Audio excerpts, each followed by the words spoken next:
I mean, has there been a lot of improvement? Yeah, well, I mean, look, South Africa has grown tremendously from where it once was as a country. We are one of the youngest democracies in the world, but also one of the most successful young democracies. We have stayed away from the world of coups and insurgencies. We're lucky enough to be flourishing. So comedy is one of the main things that has really grown in the country. Free speech, obviously, becoming parts of society in 1994. So comedy has just grown, and it's been a wonderful thing because people want to laugh, people want to share their story, and so I've been lucky enough to be one of the people doing that. Great, that's great. Well, can you do your Nelson Mandela impersonation? Because I found it extremely touching. I don't know. What do you want me to say? Because I mean, I could always just get you a clip of that. Yeah, just give me a clip of that. That's no, I'm saying I could get you a clip. I could just get you a clip of it. Oh, what? That'd be wonderful. Because how did you come up with that material? Like, and how do you did you write the whole show yourself? Yes. This is my show. It's my story. Yes. It's what I've lived through, and it's what I enjoy. So I love traveling the world and telling people about South Africa. And you know, as a comedian. Doing theatre shows is nice because you get to establish a balance between funny and story, funny and real, I guess, which is a great balance, I feel. So I've enjoyed doing that in these shows. That's great. That's great. Well, it's very touching and moving to hear. And you know, has there been so much? I mean, how has there? I mean, it was so awful to hear about your stories about your mother. That she had to walk behind you, and you had to. Is that really happened? Yeah. But like I say, it was normal for the time. What year was that? This was up until 91, at least 91. I can't believe it's like hard to believe that actually happened. Yes. Yeah. But look, at the end of the day, these travesties happened all over the world, and so. The great thing is we're in a position now to laugh at it because it was ridiculous. Yes. And you're in a great position to laugh at the thing and point out the ridiculousness in racism and all of its forms. And so that's what I enjoy doing in the show is showing people that it doesn't have to be a sad story because in the end, you know, we were victorious. In the end, South Africans are now free on all sides of the color barrier. So that's But in 1991, this was going on. To me, this was still going on. Yes. That's just. To me, I find it very upsetting, you know, that it did happen. I'm glad that things are getting better. Is it the same as here now? I mean, is it? Well, no. Look, we still have a long way to go. South Africa is only, as a democracy, 19 years old. So it's still a very, very early process for us. We're still in the early stages of reconciliation. There's still a lot of pain. There's still a lot of people trying to figure out how to move forward now and how they fit in society. Sure. But we've moved forward in leaps and bounds, and it is a journey that'll take time. But how is your mother now? Oh, she's doing fantastic. She's always been fantastic. Okay, great. My mother was never one to let the system get her down. Are your mother and father together? No, they're not. They're not together, but they're still friends, and they still get along very well. So it was. I guess they never got married, so they never got divorced.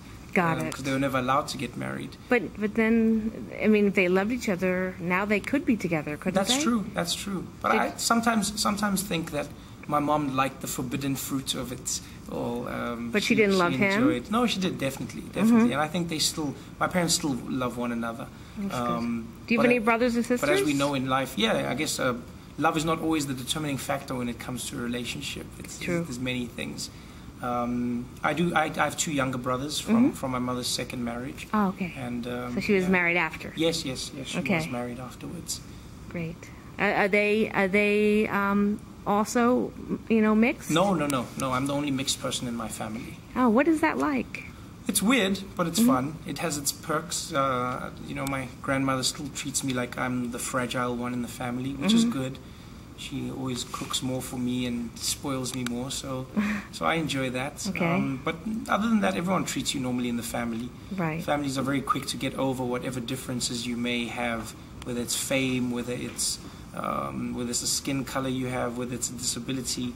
family is just that, they're family. They don't see you as different. Right. Well, it's not a disability at all. No, definitely. It's it's a very important thing. Yes, definitely. And your show is very moving. Thank you very much. Thank you. Yes, thank you. And do you have any aspirations to move to Broadway by any chance? Oh, no. Broadway's, no. I love stand-up and the evolution of stand-up.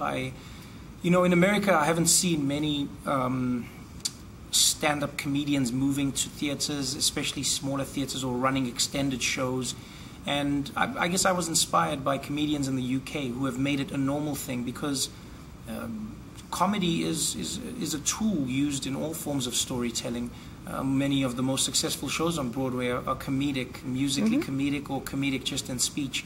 So comedy, I feel, it's always been labeled as the bastard child of entertainment, but the truth is it has its place in this world. And so I feel like if I can carry on doing this, then I'm more than happy. Because Mario Cantone is a very famous comedian. Yes. And he was on Broadway. Yes, definitely. Definitely. So I just think that you have a story that's big, that should be told to bigger audiences. Oh, no, a little one person at a time, I always say. I'm never in a hurry to go into bigger audiences. You try and build your audience organically, and the audience and their size will dictate itself. Would you like to be in a big comedy club? I've done a lot of those. Yes. I still prefer theaters to big comedy clubs. Yes. Because a theater is purpose built for the performance. There are no distractions. There are no side shows. There's nothing else going on. It's merely the performer and the audience, and that's what makes it a special affair. Have you ever met Nelson Mandela? I have met him, yes. Yes? Is he as wonderful as he seems? He is, but he is very old now, Right. So I guess many people want to meet him for their own selfish reasons, just to say they met him. But I guess. What was he like? He's very calm, very funny, funny man. Loves telling jokes. Very charming man. So it's, his legacy is almost more important than him as a man. What he's left behind has been way more powerful than any one man. Yes. Well, I'm glad things have changed for the better. Yeah, definitely. And hopefully things will get even better. Yeah, definitely. So at least we have a black president of the United States, which I think is some progress. Yeah, it is. All over the world, people love. I voted for Obama. I think he's a great president.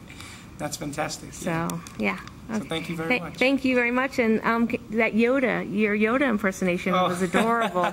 Do you have B-roll of that too? Yeah, I'll get you all of that. Definitely. Okay, because that was cute. Thank you very much. Thank you all so right, much. thank you.